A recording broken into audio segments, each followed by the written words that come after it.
بسم الله الرحمن الرحیم. نن موږ سره یو میلمه مفات خان مفات چې یو ډېر خوږژبی شاعر دی. د په پښتو ادب کې ډېر لوی کار کړی دی خو د بده مرغه د ده شاعري چې کوم ده نو دا فرنټ نه راغلی، په میډیا نه ده پیښ شوی. مفات خان مفات چې کوم دی نو دی د اف سی نه نایب صوبهدار ریټایر شوی دی او ډېر ګرځېدلی سړی دی او ډېر علاقې یې کتلي دي، ډېرو خلکو سره ملو شوی دی او د ده شاعري چې کومه ده نو دا د تجربو نچوړ دی. یو پیره مخکې هم په دې پښتو ادب کور کې د موږ یو پروګرام کړو او بیا ملګرو دا مطالبه وه چې یاره تاسو دې بیا راولئ چې دې موږ ته څه ووایي. نو هغه میلمه نن موږ دا بیا راغوښته دی او تاسو ته به اوس خپل کلام دی په خپله باندې پیش کړي.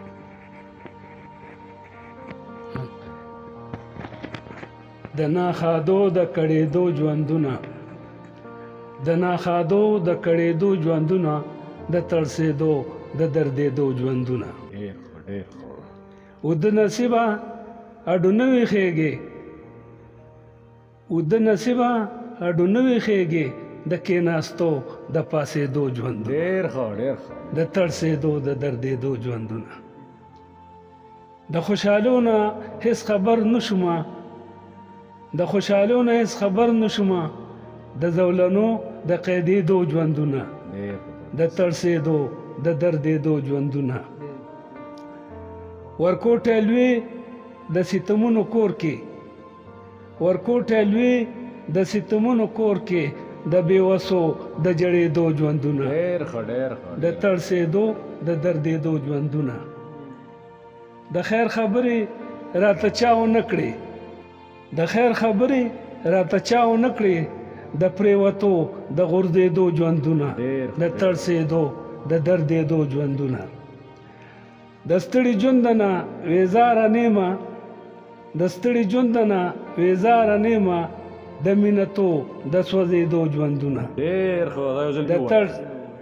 د ستړي ژونده نه وېزاره نه یم، د ستړي ژونده نه وېزاره نه یمه، د مینتو د سوځېدو ژوندونه، د تړسېدو د دردېدو ژوندونه. د مفات خان ټول اشنغر ته سلام، د مفات خان ټول اشنغر ته سلام، د پردیسو د بېخودو ژوندونه، د تړسېدو د دردېدو ژوندونه. زبردست، ډېر الله ډېر. دا و مفات خان مفات او موږ کوشش کوو چې د ده یو څو پروګرامونه تاسو ته راوړو.